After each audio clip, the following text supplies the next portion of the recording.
네, 시장 진단으로 이어가겠습니다. 김한진 이코노미스트 나와 계십니다. 어서 오십시오. 네, 안녕하십니까? 반갑습니다.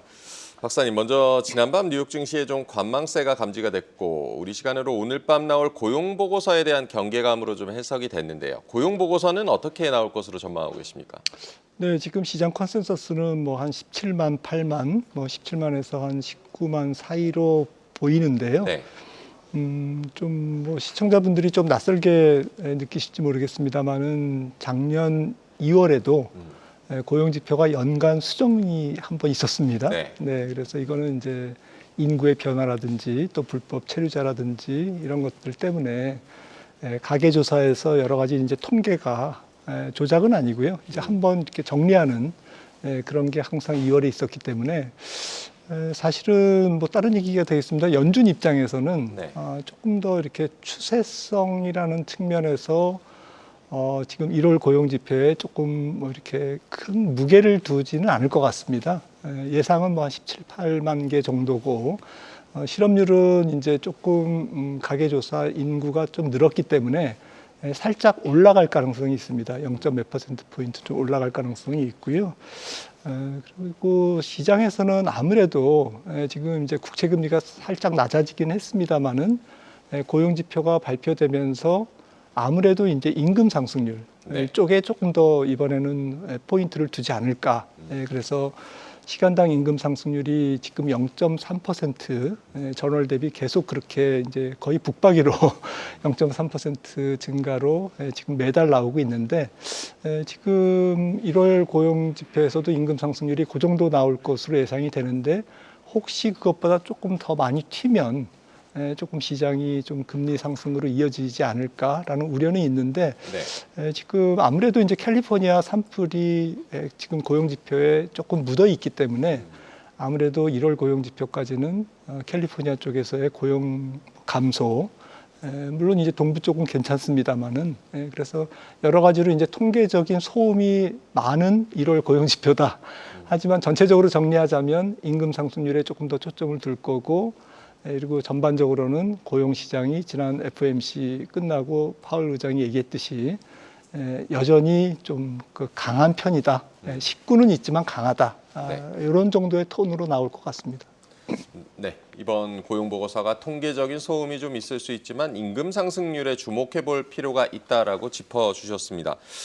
최근에 미국의 ISM 제조업 PMI가 확장 전환이 됐고 반면에 서비스업 PMI는 좀 예상을 밑돌았고 지금의 미국 경제는 어떤 상황으로 판단하고 계십니까?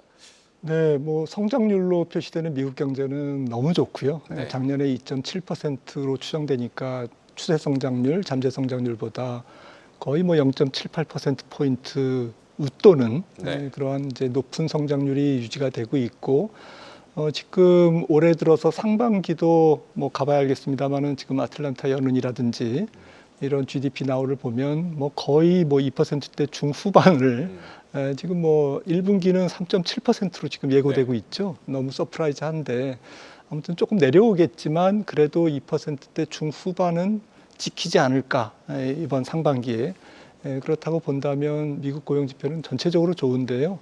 ISM은 조금 엇갈리고 있습니다. 지적해 주셨듯이 제조업은 좀 올라가고요.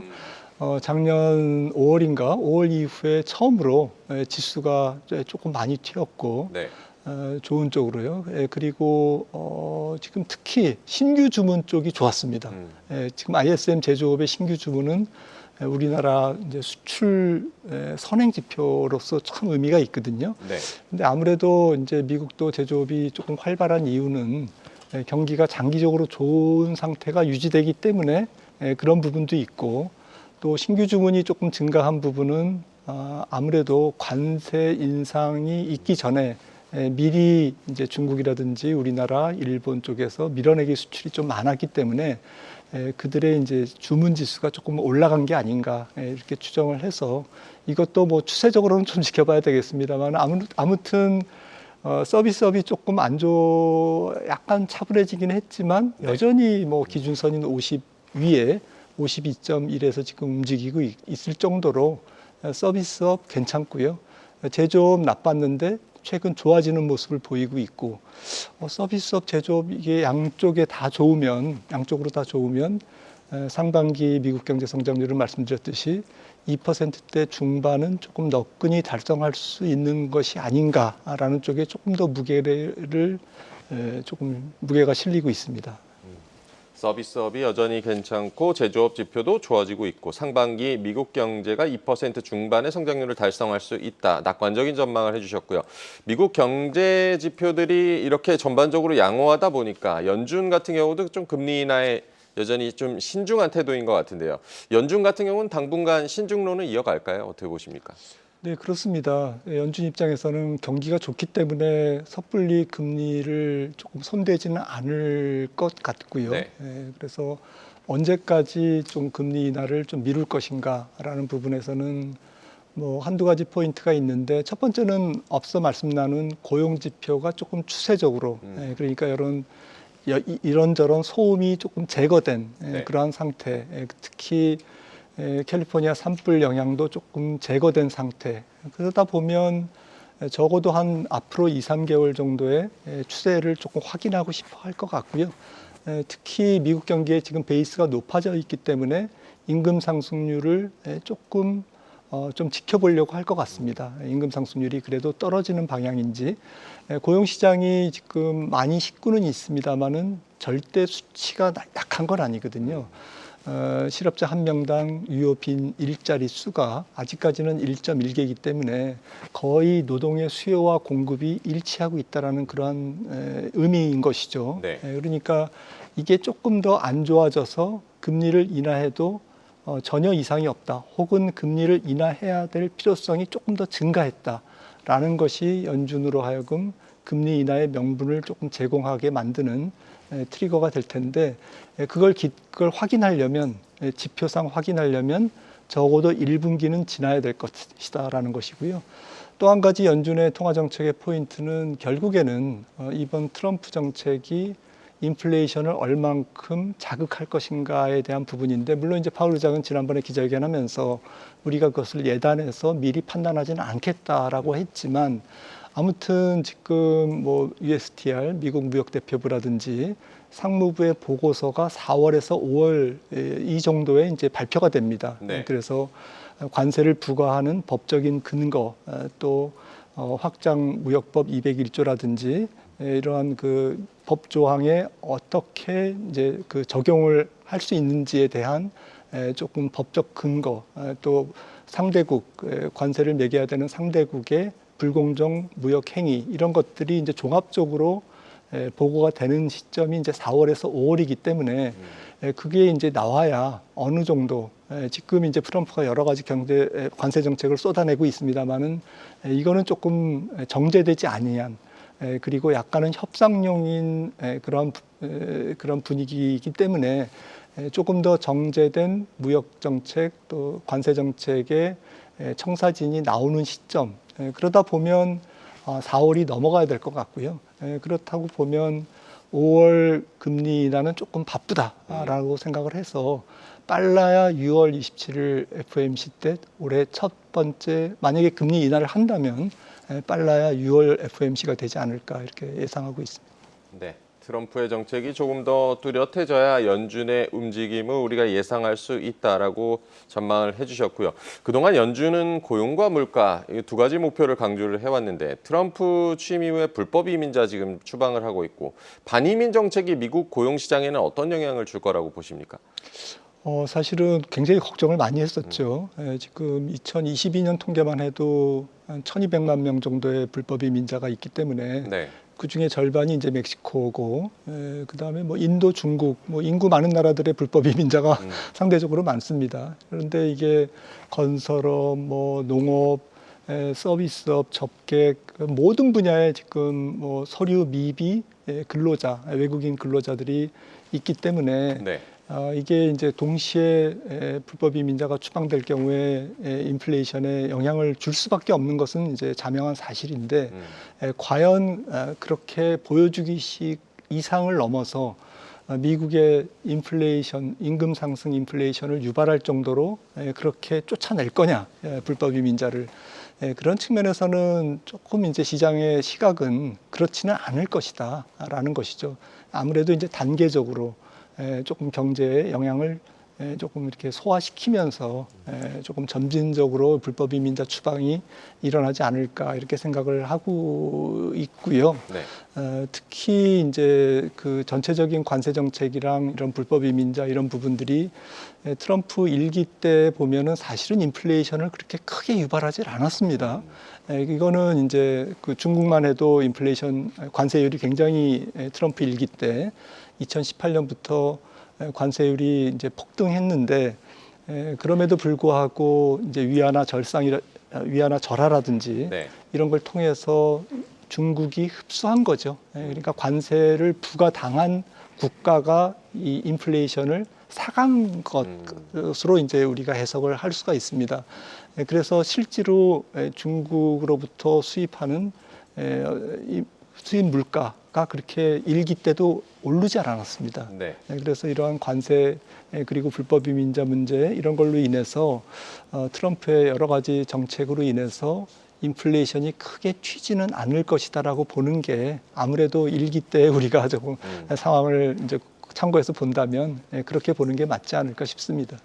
네, 트럼프 일기를 돌아본다면은 그때도 관세나 반이민 정책이 있었는데도 인플레이션이 크게 튀지 않았다는 점을 강조를 해주셨습니다.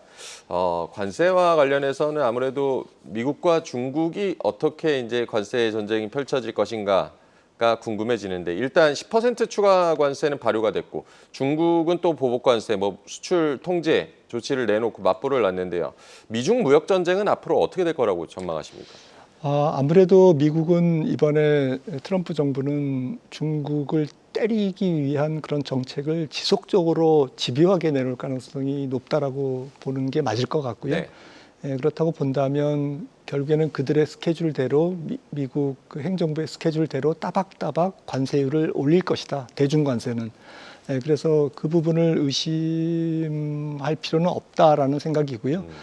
지금 금액 가중으로 보면 뭐 조금 통계가 왔다 갔다 합니다만은 10%에서 한 13% 정도, 그러니까 전체적인 이제 중국으로부터의 수입품 중에 거의 한 최대 한 12, 13% 정도를 지금 관세를 매기고 있습니다. 네. 이거를 지금 트럼프 2기 2028년까지 아마도 한 35%까지 올리지 않을까. 그러면 중국으로부터 수입되는 품목 수로 따지면 지금 한 30%에서 한 80%가 다 관세가 물리는 이제 그런 스케줄을 단계적으로 진행하지 않을까 싶은데요. 문제는 이 부분에서 앞서도 이제 인플레이션 영향을 조금 우리가 말씀드렸습니다만은 거의 자본재 중심으로 매길 가능성이 크다. 이번에는 특히나 AI와 반도체 또 전기차, 뭐 전기차는 이미 수입이 안 되고 있습니다만은 네. 아무튼 그런 여러 가지 소재, 부품, 장비 또 자본재 이런 쪽에 집중적으로 관세를 매길 가능성이 더욱 높거든요. 일기 때보다는. 그래서 소비재는 거의 배제될 가능성이라는 거죠. 네. 높다는 거죠. 그렇다면 실질적으로 조금 이거는 미국의 패권 도전 그리고 특히 AI 산업을 중심으로 한 이러한 혁신 산업에 대한 대중국 제재라는 측면에서 더욱더 강조될 것 같고요. 소비재에 미치는 영향은 일기 때보다는 오히려 상대적으로 적지 않을까라고 지금 생각을 해볼 필요가 있을 것 같습니다.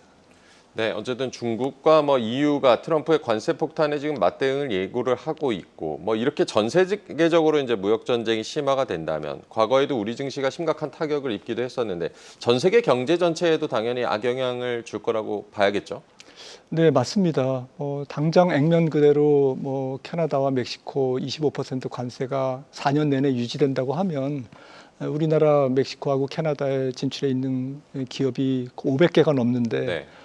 굵직한 기업들이 우회 수출 경로를 지금 활용하고 있는데 어제 USTR 그리어 그 후보자의 이제 의회 청문회에서는 USMCA 그러니까 캐나다와 멕시코의 그 비관세 그 저기를 제3국이 무임승차하지 않도록 하겠다라고 이제 선언을 한 걸 보면 이거는 25% 관세는 이제 그렇게 오래 지속되는 관세는 아닐 거다라고 우리가 추정을 해볼 수가 있는 거고요.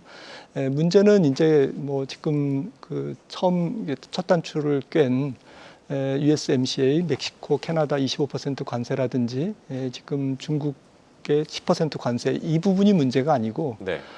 대EU 관세 그리고 대일 그리고 한국, 대만 이렇게 국경을 맞대고 있지 않은 그리고 펜타닐이라든지 펜타닐 유통이라든지 혹은 뭐 불법 이민자랑 관련이 없는 정말 순수한 경제적인 목적의 우방국에 대한 관세 정책이 어떻게 나올 것인가 이런 부분이 훨씬 더 중요할 텐데요.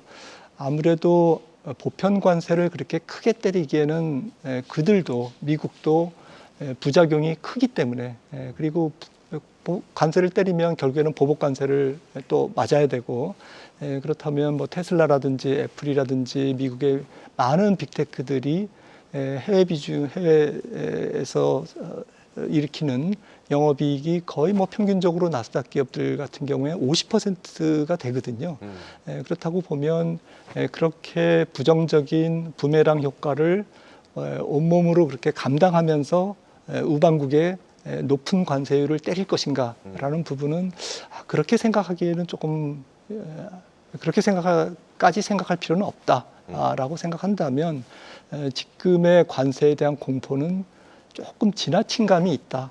지금 트럼프의 협상의 기술, 이런 블러핑 이런 거에 너무 우리가 지금 그런 것을 걱정하고 있는 것은 아닌가라는 생각 좀 해볼 필요가 있는 것 같습니다.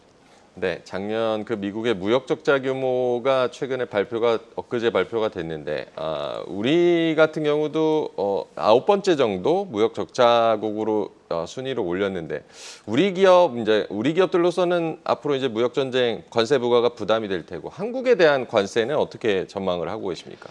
그래서 지금은 이제 우리나라에 대한 보편 관세가 거의 뭐 0에서 2% 정도 되는데 네. 이것도 뭐 우방국이라고 할지라도 그래도 한 5 내지 6%까지는 앞으로 한 3, 4년간 올라갈 가능성이 크다라고 생각을 하고 있고요. 일기 때 보면 사실은 뭐 201조라든지 그다음에 232조 무역 확장법이라든지 이런 걸 통해서 세탁기에 20%에서 50% 물린 바가 있고요. 네. 또 태양광 전지하고 모듈에다가 이제 엄청난 관세를 때렸죠, 미국이. 그리고 철강에 20%, 알루미늄에 10% 이렇게 특정 품목에 대해서 찍어서 관세를 매겼거든요. 네. 그래서 이런 부분을 고려했을 때 이번에도 특히 자동차, 그다음에 2차 전지 이런 쪽에 조금 관세를 물릴 가능성은 배제할 수 없습니다. 그래서 특정 산업별로 좀 명암은 엇갈리되 전체적으로 한국 경제 전체 또 증시에 큰 영향을 종합적으로 줄 정도는 아닐 것이다라고 보는 게 맞지 않을까 싶습니다. 네, 미국이 자신들의 산업에 좀 유리한 방향으로 우리 기업들의 그 특정 품목에 대해서 고율 관세의 가능성은 있다. 5에서 6% 정도의 관세 부과 정도는 예상을 해야 된다라고 짚어주셨고요. 지금 이제 실적 시즌이기도 한데 지금 실적 전망치들이 하향 조정되는 기업들도 많은데 관세 부과가 이렇게 현실화가 된다면 그 기업들의 뭐 이익률 하향이나 뭐 이런 부분은 좀 고려를 해야겠죠. 네, 아무래도 뭐 전체적인 뭐 관세가 이게 지금 관세 문제만 아니라 대중국 제재와 그리고 미국 땅에다가 공장을 짓게 만드는 정책이 바이든 지난 4년 동안 계속 이루어졌고 네. 이번에는 이제 관세를 통해서 미국의 온쇼링 정책이 더 가속화될 가능성, 강화될 가능성이 높기 때문에 그 의미는 전체적인 세계 경제의 그 물동량이 네. 교육 규모가 위축될 수밖에 없다라는 것이죠. 그래서 전 세계 교육의 이제 둔화 그리고 조금 아무래도 이런 어수선한 환경에서는 기업들의 투자도 조금 뭐 보수적으로 상황이 어떻게 될지 모르니까 좀 지켜보자라는 쪽으로 움직일 것 같고 이러다 보면 전체적인 성장의 둔화 그리고 특히 미국을 제외하고 좀 신흥국 쪽도 그리고 또 선진국 중에서는 유럽 이 경제가 상당히 좀 디플레이션 상태거든요.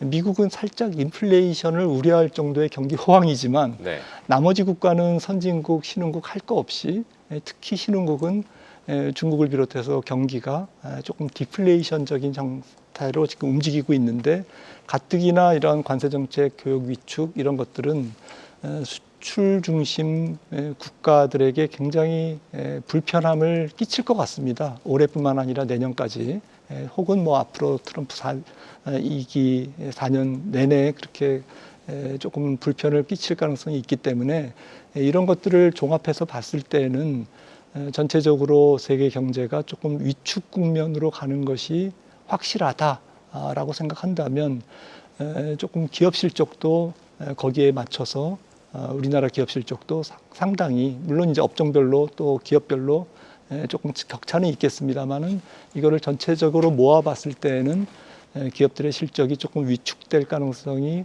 훨씬 높다. 작년보다는 올해 이렇게 생각한다면 우리나라 올해 경제 성장률도 1%대 중반을 달성하기가 버거울 정도로 굉장히 좀 저성장이 현실화될 가능성이 있고요. 그런 기조에서 본다면 기업들의 실적도 조금 전체적으로는 좀 부진한 그런 상황을 면치 못할 것 같습니다. 네, 전 세계 교역의 둔화, 불확실한 투자 환경에 따라서 기업들의 실적 위축도 고려해야 될 필요가 있겠습니다. 작년에 그 성장률 잠깐 말씀을 해주시면 작년 그 11월 한국은행이 내놓은 성장률 전망치 올해 1.9%였는데 지금 해외 기관들은 더 하향 조정을 하고 있고요. 우리 성장률 올해는 어떻게 전망하고 계십니까? 네, 말씀드렸듯이 뭐 1%대 중반이 조금 버거울 정도로 올해는 수출과 내수가 동반해서 안 좋은 이런 상황일 것 같고요. 한은 총재께서 지금은 재정 정책을 조금 더 과감하게 펼쳐야 된다라고 이제 뭐 코멘트도 하셨는데 네. 지금 그럴 정도로 뭐 추경은 당연하고요. 그리고 조금 더 적극적인 재정 정책 이런 걸 펼쳐야 될 때인 것 같고 하지만 이런 부분들이 조금 구조적인데 조금 원인이 있다라는 것이 조금 부담입니다. 그러니까 당장 이제 휘발성으로 경기를 부양해서 조금 이제 경기가 조금 좋아질 수는 있겠지만 언발의 오줌 누기라고 할까요? 조금 이렇게 제한적으로 회복될 수밖에 없는 구조적이고 묵직한 근원적인 요인들이 조금 깔려 있다, 누르고 있다. 이런 부분들은 이제 우리나라의 산업 부가가치의 개선이라든지 또 에너지 믹스의 개선이라든지 전체적인 또 자원 배분이 너무 부동산 쪽에 쏠려 있어서 혁신 성장 동력이 떨어져 있는 부분이라든지 그리고 특히나 이제 4차 산업혁명이 지금 진행되고 있기 때문에 각국이 정부가 나서서 이런 강력한 산업 정책을 끌고 나가는데 우리나라는 지금 이러한 리더십이 조금 공백인 상태고 좀 확실한 보다 더 강력한 이런 그 혁신 산업 성장 지원 정책이 조금 부재한 상태라서 이런 부분에서 아무래도 이제 성장 동력, 미래의 먹거리에 대한 이런 부분들이 조금 약한 상태. 이런 부분 이제 전체적으로 봤을 때는 조금 이게 긴 호흡으로 산업 정책을 펼쳐야 되는 그런 부분들이 조금 더욱 부각되는 올해 2025년이 되지 않을까 싶습니다. 네, 말씀하신 대로 워낙 그 경기가 올해 부진할 것이라는 전망이 많아서 그 2월 이제 한국은행이 금리를 내릴 것이다라는 전망이 시장에 많았는데 최근에 또 뭐 이창용 총재가 2월 금리 인하 확정 아니다라고 발언하기도 했고요. 그 한국은행의 이달 결정은 어떻게 전망하십니까? 네, 저는 뭐 인하할 것 같은데요. 이 정도로 지금 한국 경제가 상당히 좀 위중한 상태이기 때문에 네. 지금 25일 금리 인하 가능성이 조금 더 높아진 상태가 아닐까 싶고요. 올해 전체적으로는 한 2번 인하를 하지 않을까. 생각 같아서는 더 인하해야 되겠지만 아무래도 이제 환율 문제도 있고요. 또 미국이 경기가 좋기 때문에 금리 인하가 조금 제한적일 것이다라는 점, 혹은 뭐 연준이 이제 금리를 올해 인하 안 할 수도 있을 정도로 미국 경기가 좋을 수도 있고요. 그런 측면에서는 올해 뭐 최대한 한국은행은 한 2번 인하, 그 중에 한 번은 2월, 그 다음 인하는 이제 하반기 초입 한 7월에 인하할 가능성이 높다라고 생각을 합니다. 한국은행 이달 금리 인하 가능성을 좀 높게 봐주셨고 올해 또 한 차례, 총 두 차례 금리 인하가 있을 수 있다라고 전망을 해주셨고요. 환율도 잠깐 언급을 해주셨는데요. 환율 지금 뭐 안정되는 흐름이다가 다시 좀 들썩이는 분위기고요. 환율 전망은 어떻게 보십니까? 네, 아무래도 지금 앞서 말씀 나눈 이제 미국의 관세 정책에 따라서 위안화라든지 엔화라든지 이런 부분들이 이제 동시에 영향을 받을 것 같은데요.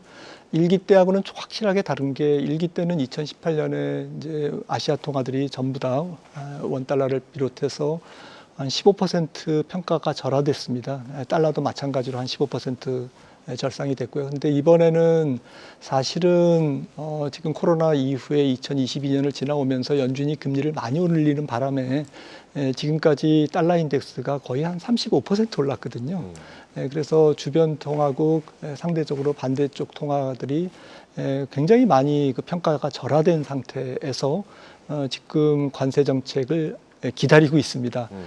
그래서 이번에 추가로 그 환율이 조금 원달러가 조금 약세를 보이는 폭은 2018년보다는 훨씬 낮은 폭으로 절하될 것이다라는 것이고요. 그렇다고 해도 지금 트럼프 이게 관세 정책이 지금 환율에 전부 다 반영된 거냐라고 한다면 그렇지는 않을 것이다. 그러니까 추가적인 반영 부분이 평가 절하 부분이 어느 정도는 남아 있을 것이다라는 것이죠. 그런 부분들을 조금 상식적으로 한 4 내지 5%라고 본다면 앞으로 1,450원대에서 1,500원대 초반 정도까지는 미국의 관세 정책에 따라서 위안화, 엔화나 조금 최근에 이제 강세를 보이고 있습니다만은 아직은 지금 환율 안정이 끝난 상태는 아니다라고 보는 것이 맞지 않을까 싶습니다. 환율 안정이 끝난 상황이 아니다라고 짚어주셨고요. 우리 증시에서 이제 코스피 같은 경우는 7개월 연속 외국인들이 순매도를 했다 이런 집계도 나오고 있고 아무래도 이제 환율 부담도 있고 외국인들 한국 증시로 좀 돌아오려면 어떤 조건들 좀 필요하다고 보십니까? 네, 일단 싸다는 조건은 충족이 됐는데요. PBR이 0.83배니까.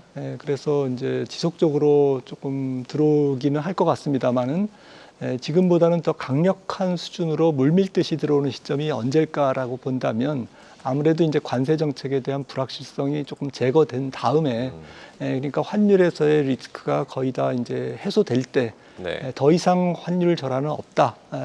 원달러의 평가 절하는 없다라고 생각을 할 때 더 강력하게 들어오지 않을까 싶고요. 그래서 그 시점은 1차적으로는 트럼프의 관세 정책 보고서가 발표되는 4월, 5월 정도를 한번 조금 기대해 볼 만하고요.